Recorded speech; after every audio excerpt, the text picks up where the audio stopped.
Everything Shyam में आपका बहुत बहुत स्वागत है दोस्तों। ये देखिए, आज हम जो बीएड का एंट्रांस हुआ है इग्नू का जो है उससे क्वेश्चन बहुत सारा पूछा जाता है। जैसे अभी स्टेट का हाल फिलहाल में जो एग्ज़ाम हुआ उसमें साइंस पेपर में इससे जो ये प्रीवियस ईयर का जो क्वेश्चन है 2017 का, उसमें सारा जितना भी रीजनिंग है सारा रीजनिंग उसमें पूछ दिया गया था। तो इसलिए बहुत ही ज़रूरी है इग्नू का जो वही पेपर होता है बीएड का एंट्रांस वाला सब, वो सब हर एग्ज़ाम के लिए कहीं ना कहीं ज़रूरी हो जाता है। ठीक है, तो देखिए सबसे पहले आप देख लिए हैं जो 2017 का है और ये इग्नू का है जो बीएड का एंट्रांस होता है उसके लिए। तो इसमें देख लीजिए, हम सबसे पहले इसमें चलेंगे। ये सब जो है पहले शुरू में रीजनिंग क्वेश्चन दिया है, तो हम रीजनिंग को छोड़ते हुए आगे की तरफ हम देखते हैं। सबसे पहले हमको डिस्कशन करना है, आप देख लीजिए, शैक्षणिक एवं सामान्य चेतना के बारे में। ठीक है, इसके बारे में हम डिस्कशन करेगा। और ये जो आंसर मारा हुआ बिल्कुल सही क्वेश्चन है। आप अगर गूगल पर सर्च करते हैं तो उसमें बहुत सारा आपको क्वेश्चन आंसर जो है उसका गलत मिल जाएगा, लेकिन ये ऑफिशियल आंसर है और ये बिल्कुल सही है। ठीक है, तो चलिए हम क्वेश्चन की ओर डिस्कशन करते हैं। ठीक है, सबसे पहला है, ये खंड तीसरा का है, इसके बाद हम सारा क्वेश्चन को डिस्कशन करेंगे, लेकिन सबसे पहले हम ये शैक्षणिक एवं सामान्य चेतना के बारे में जानकारी देंगे। तो पहला क्वेश्चन है, विश्व जनसंख्या दिवस जो मनाया जाता है कब मनाया जाता है? तो 11 जुलाई को मनाया जाता है, इसको ध्यान रखना है।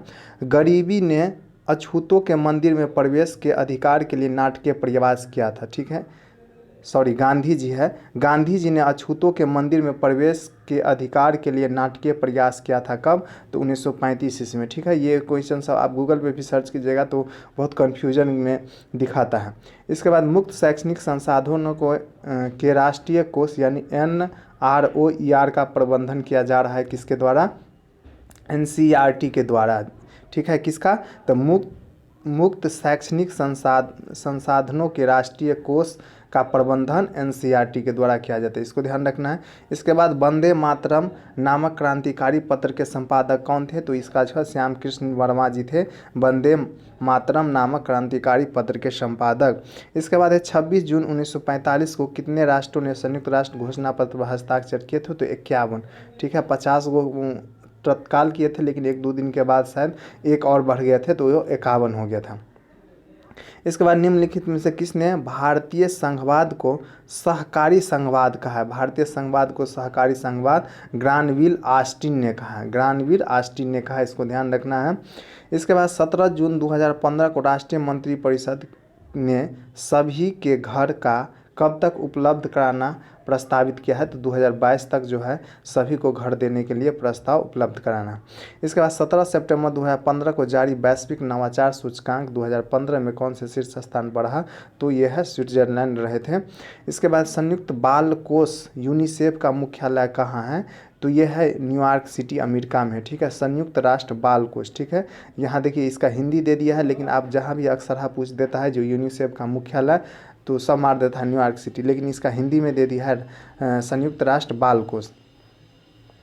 इसके बाद अगला क्वेश्चन हम देखते हैं, 2016 के ओलंपिक खेल किस नगर में हुआ था? तो जो है 16 में जो ओलंपिक खेल हुआ था वो रियो डी जेनेरो ब्राज़ील में हुआ था, इसको ध्यान रखना है। साक्षर भारत का मुख्य लक्ष्य क्या है? तो सभी के लिए शिक्षा को प्रोत्साहन देना। ठीक है, इसको ध्यान रखना है, सभी के लिए शिक्षा को प्रोत्साहन देना साक्षर भारत का मुख्य लक्ष्य हो जाता है।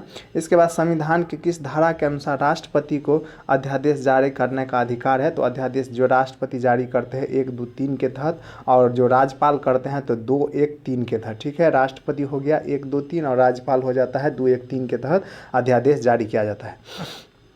इसके बाद शिक्षा का अधिकार अधिनियम 2009 मुक्त संबंधित है, तो प्राथमिक शिक्षा से, ये सब बहुत ही जरूरी है, इस सब को ध्यान रखना है।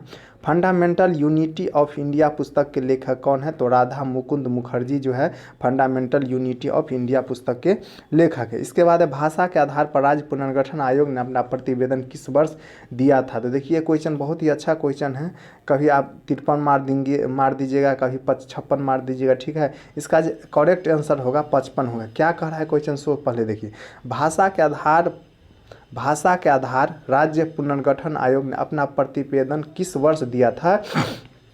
तो ये दिया था 1955 में दिया है। ठीक है, और जो कमेटी का गठन हुआ था 53 में, और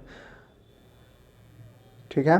तो ये 3 गो क्वेश्चन हैं, आपको यहाँ 1953 में मिल जाएगा, 1956 में मिल जाएगा, और यहाँ जो है प्रतिवेदन देने का वर्ष पूछ रहा है, तो यहाँ जो आंसर हो जाएगा 1955 हो जाएगा। ठीक है। इसके बाद जुलाई 2015 में जारी संयुक्त राष्ट्र की रिपोर्ट के अनुसार 2022 तक विश्व में सर्वाधिक जनसंख्या वाला देश कौन हो जाएगा, तो भारत हो जाएगा। किसके द्वारा, तो संयुक्त राष्ट्र के रिपोर्ट जो जारी किया है संयुक्त राष्ट्र ने, उसके अनुसार जो कहा है, जो 2022 तक जो हो जाएगा भारत विश्व का सर्वाधिक जनसंख्या वाला देश हो जाएगा। ठीक है। इसके बाद है सितंबर 2015 में एक रोबोट पत्रकार द्वारा, यानी रोबोट पत्रकार द्वारा लिखी पहला रिपोर्ट किस देश में प्रकाशित किया गया है, तो चीन में प्रकाशित किया गया है। सबको ध्यान रखना है। इसके बाद देखिए इंग्लिश वर्जन भी इसका दे दिया है। इसके बाद 1907 में मैडम कामा ने कहाँ पहली बार तिरंगा लहराया था, तो स्टुटगार्ट, जो फ्रांस में पड़ता है स्टुटगार्ट, वहाँ पे सबसे पहले तिरंगा फहराए थे। इसके बाद भारत में शिक्षा में सुधार हेतु किस समिति आयोग ने विशिष्ट प्रतिवेदन दिए थे, तो इसका जो दिए थे न्यायमूर्ति वर्मा आयोग ने। ठीक है। जो राधा कृष्ण आयोग नहीं होगा, इसमें होगा न्यायमूर्ति वर्मा आयोग, इसको ध्यान रखना है।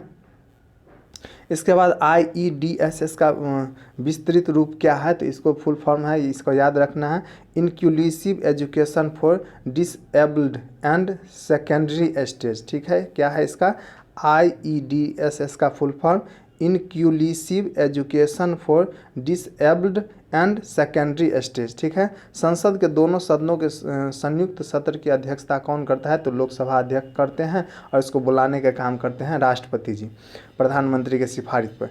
संविधान की कौन सी धारा मुख्यमंत्री के कर्तव्यों को परिभाषित करते हैं, तो 167 जो धारा है मुख्यमंत्री के कर्तव्यों को परिभाषित करते हैं। सूर्य से पृथ्वी तक प्रकाश पहुंचता है तो 8 मिनट में, NCERT जो देता है एग्जैक्ट 8 मिनट दे रहा है। ठीक है। गांधी की सत्याग्रह युक्ति में अंतिम पद क्या था, तो व्रत था। ठीक है। गांधी जी की जो सत्याग्रह हुआ था उस युक्ति में अंतिम पद जो था वह व्रत था। इसके बाद केंद्र तथा राज्य के बीच वित्त का बंटवारा किसकी सलाह पर होता है, तो ये होता है वित्त मंत्री के सलाह पर। इसके बाद अगला क्वेश्चन है, देख लीजिए। अगला जो क्वेश्चन दिया है इसमें है शिक्षण अधिगम एवं विद्यालय से संबंधित क्वेश्चन है। ये खंड 4 है, शिक्षण अधिगम एवं विद्यालय से संबंधित क्वेश्चन। पहला है इसमें शिक्षा के उद्देश्यों का निर्धारण दायित्व है किसको, तो समाज पे है। ठीक है। इसको ध्यान रखना है। विद्यालय अपने कार्यक्रमों की सहायता से शिक्षार्थियों की मदद करता है किस रूप में, तो उन्हें सांस्कृतिक संपन्न करने के रूप में। ठीक है। अगला क्वेश्चन कर रहा है सभी शिक्षार्थियों को गृह कार्य में रुचि उत्पन्न करने के लिए वे होने चाहिए, किस तरह से होना चाहिए, तो शिक्षार्थियों की योग्यता के अनुसार होने चाहिए, तब रुचि ले सकता है बच्चा। कड़ा नवोदय विद्यालय की स्थापना की गई है, किसके लिए किया गया है, तो ग्रामीण क्षेत्रों में अच्छी शिक्षा प्रदान करने के लिए नवोदय विश्वविद्यालय की स्थापना किया गया।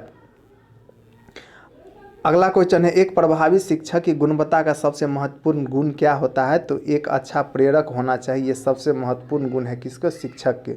इसके बाद है बेसिक शिक्षा की धारणा का प्रतिपादन किसने किया था, तो बेसिक शिक्षा की धारणा का जो सर्वप्रथम प्रतिपादित किए थे गांधी जी किए थे। शिक्षण अधिगम प्रक्रिया में व्यक्तिगत ध्यान महत्वपूर्ण है, क्योंकि महत्वपूर्ण है, तो इससे अध्यापकों द्वारा प्रत्येक शिक्षार्थी को अनुशासित करने का एक अच्छे मौका प्रदान होता है, इसलिए शिक्षण अधिगम प्रक्रिया में व्यक्तिगत ध्यान आवश्यक माना जाता है। अगला क्वेश्चन कर रहा है यदि कोई बच्चा बाएं हाथ से लिखता है और इससे काम करने में सुगमता है तो उसे क्या करना चाहिए, तो उसकी प्राथमिकता को अनुमति देनी चाहिए। अगर वो कोई बाएं हाथ से लिखता है तो उसे लिखने देना चाहिए। ठीक है। अधिगम के विषय में निम्नलिखित में कौन सा कथन सही है, तो सही जो हो जाएगा अधिगम उसी वातावरण में प्रभावशाली होता है जो शिक्षार्थियों के लिए संवेदनात्मक, सकारात्मक और उन्हें संतुष्ट करने वाला हो, तब ये क्या होगा, अधिगम के विषय में सही कथन हो जाएगा। गृह कार्य देने का लाभ क्या है, यह है कि शिक्षार्थी क्या करता है गृह कार्य में, स्व अध्ययन की आदत विकसित हो सके, इसलिए क्या किया जाता है, तो गृह कार्य दिया जाता है बच्चे को। ठीक है। ये क्वेश्चन बहुत ही अच्छा है, जो गृह कार्य क्यों दिया जाता है, तो स्व अध्ययन की आदत विकसित करने के लिए उसको गृह कार्य दिया जाता है। एक क्षेत्र भ्रमण का आयोजन किया जाता है। ठीक है। एक क्षेत्र जो है क्षेत्र भ्रमण बच्चा सबको जो घुमाने का काम है उसका आयोजन किया जाता है, तो इसमें कह रहा है कौन सा सही होगा, तो एक भ्रमण हेतु, ये भी बात सही है। अन्य लोगों को कार्य करने हेतु देखने के लिए, ये भी सही है। क्रिया का अर्थ जानने के लिए, ये भी सही है, यानी उपरोक्त इसमें से सभी हो जाएगा। शिक्षार्थी सुस्त होते हैं, ठीक है। इसका आंसर क्या हो जाएगा, व्याख्यान विधि में। शिक्षार्थी जो सुस्त होता है व्याख्यान विधि से, सही बात है।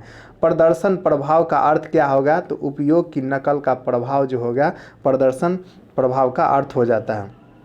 इसके बाद अगला क्वेश्चन देख लीजिए, डिसलेक्सिया क्या है, तो डिसलेक्सिया है सामान्य बोध यानी बुद्धि के बावजूद तीव्र गति एवं उच्च संप्रेषण में पढ़ने में कठिनाई, यानी पढ़ने से हो जाता है क्या, डिसलेक्सिया।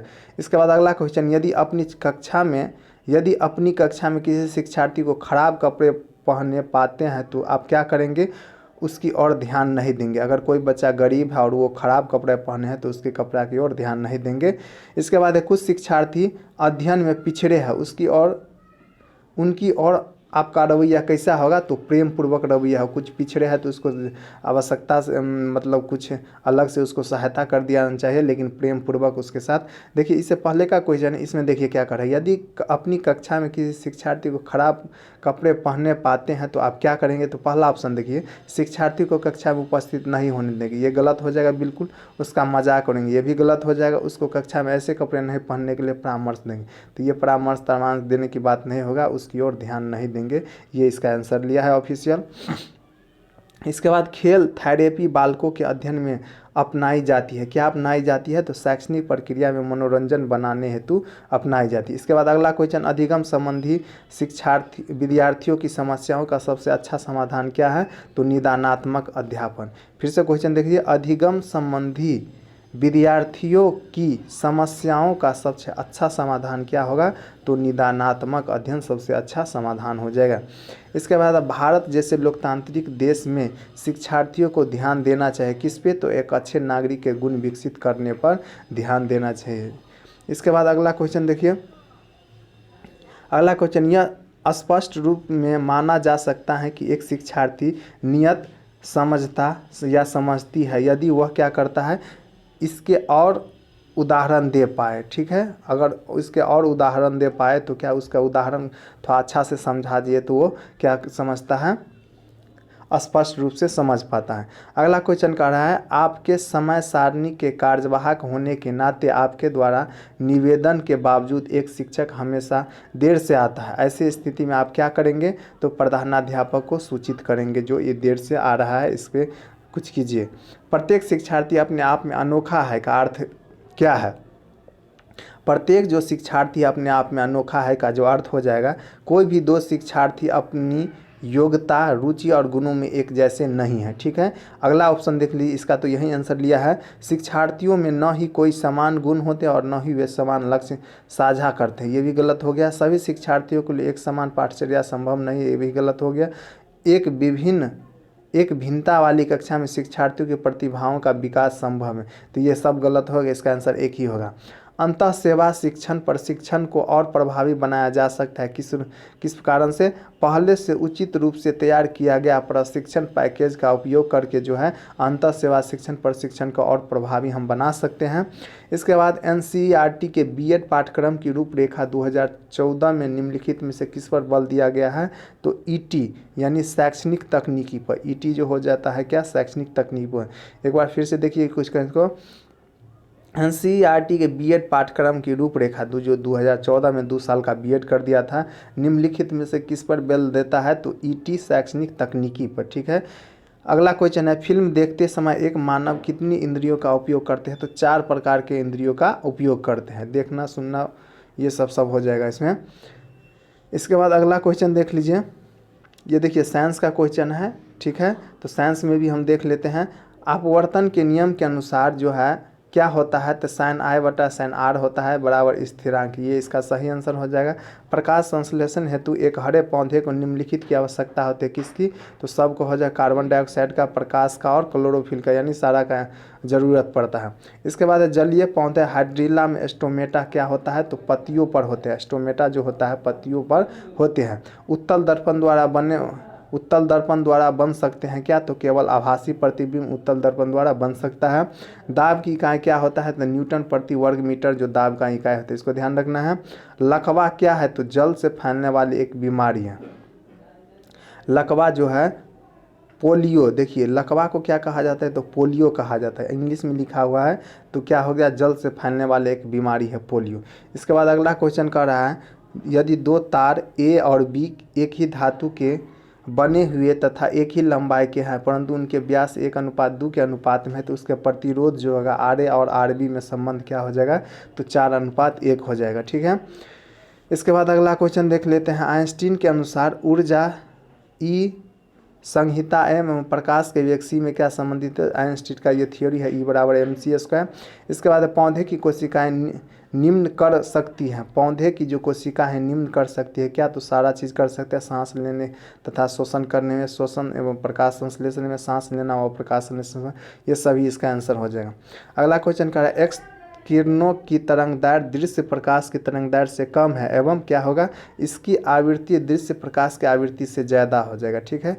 एक्स किरणों की तरंगदैर्घ्य दृश्य प्रकाश की तरंगदैर्घ्य से कम है एवं इसकी आवृत्ति दृश्य प्रकाश की आवृत्ति से अधिक होता है। ठीक है। पीएच चार्ट के अंतिम सिरों पर दिखने वाले रंग कैसा होता है। पीएच जो चार्ट होता है उस पर अंतिम सिरों पर जो रंग होता है लाल एवं नीला दिखता है। ठीक है, इसको ध्यान रखना है, लाल एवं नीला। HIV क्या है, तो वायरस से होने वाला रोग है HIV। इसके बाद एक वस्तु को कई द्रव्यों में तौला जाता है जिसके अपेक्षित घनत्व क्रमशः 1:1, 1:2, 1:3, 1:4 है। इसका भार निम्नलिखित अपेक्षित घनत्व के दर में सबसे कम होगा तो 1:1 हो जाएगा।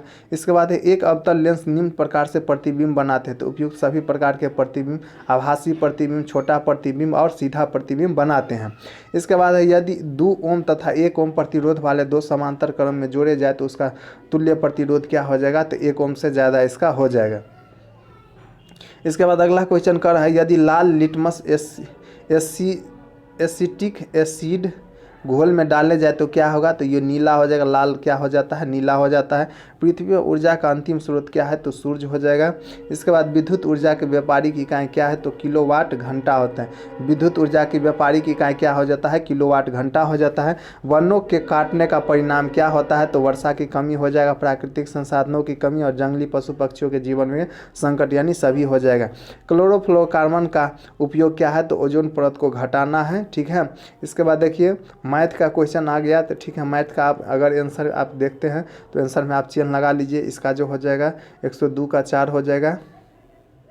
आप मैथ बना लीजिएगा। ठीक है। इसका आंसर जो है बिल्कुल सही है, तो आप आंसर इसमें से देख लीजिए। ठीक है।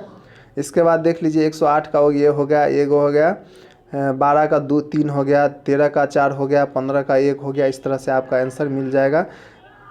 15 का 2, 16 का 1, 17 का 3, 18 का 2, 19 का 3, 20 का 2, इस तरह से आपका हो जाएगा। आप देखिए सोशल साइंस है। ठीक है। तो आप इसके बाद हम पहले आप रीजनिंग देख लेते हैं। रीजनिंग के बाद हम सोशल साइंस देखेंगे नेक्स्ट वीडियो में। सबसे पहले आप देख लीजिए रीजनिंग। रीजनिंग में आप सबसे पहले देख लीजिए रीजनिंग में क्या कह रहा है। तो रीजनिंग आप सबसे पहले इसको बनाइएगा। ठीक है। हम आंसर आपको बता दे रहे हैं, आप बनाइएगा सबसे पहले। तो देख लीजिए ये जो है सामान्य हिंदी बोध है। ठीक है। तो इसमें जो पहला आंसर जो हो जाएगा, इसमें सफ़ेद सीमेंट की कीमतें क्यों बढ़ रही है, तो इसमें अगर आप इसको पढ़िएगा तो उपयुक्त में से कोई नहीं होगा इसका आंसर। ठीक है। इसके बाद दूसरा जो होगा ये हो जाएगा, इसका 2 नंबर आंसर 2 का। इसके बाद 3 का हो जाएगा 4 नंबर। इसके बाद 4 का हो जाएगा 4 नंबर। ठीक है। इसको आंसर देख लीजिए। इसके बाद देख लीजिए 5 का जो होगा 5 का 3 हो जाएगा और 6 का जो हो जाएगा 3 हो जाएगा। 7 का हो जाएगा 1 हो जाएगा और 8 का हो जाएगा 1 हो जाएगा। 9 का जो हो जाएगा वो भी उसका भी 1 हो जाएगा और 10 का जो हो जाएगा 4 हो, यानी एक ही गद्यांश पर सारा क्वेश्चन 10 को दिया हुआ है। ठीक है। इसके बाद दूसरा देखिए रीजनिंग का जो दिया हुआ है, रीजनिंग का तार्किक एवं विश्लेषणात्मक चिंतन में इसका जो अगर आप इसको डायग्राम को बनाते हैं तो इसका आंसर हो जाएगा 2 नंबर। इसके बाद है इसका 12 का हो जाएगा 3 नंबर और 13 का हो जाएगा 1 नंबर और 14 का 2 नंबर। ठीक है। 15 का आप 15 को बनाइएगा तो इसका आंसर हो जाएगा ये डी नंबर। ठीक है। 16 का देखिए इसका आंसर 1 हो जाएगा। 17 का जो इसका भी 1 हो जाएगा और 18 का आप 3 हो जाएगा। 19 का जो हो गया 4 नंबर, इसका आंसर हो जाएगा। इसके बाद 20 का ये सब आसान रीजनिंग है। 20 का जो होगा 3 आंसर हो जाएगा। 21 का जो हो जाएगा 4 आंसर हो जाएगा और 22 का जो हो जाएगा 4 आंसर इसका हो जाएगा। ठीक है। इसके बाद देख लीजिए 22 के बाद 23 जो आता है इसका भी अगर ये भी आप बनाइएगा, इसका जो 23 का 4 आंसर हो जाएगा, 24 का 2 हो जाएगा। इसके बाद 25 का जो आंसर हो जाएगा 1 नंबर, 26 का 4 हो जाएगा, 27 का 1 हो जाएगा, 28 का जो है 4 नंबर हो जाएगा, 29 का जो है इसका जो 29 का जो है 29 का 3 हो जाएगा, ठीक है। जो ये जो लगाया है ये गलत है, 29 का 3 हो जाएगा। 30 का जो है इसका भी 3 हो जाएगा। इसके बाद है देखिए 31 का, इस यहाँ से तो हम देख ही लिए थे, ठीक है दोस्तों। तो नेक्स्ट जो वीडियो है सोशल साइंस का, हम दूसरा वीडियो में लेके आएंगे। जय हिंद, जय भारत।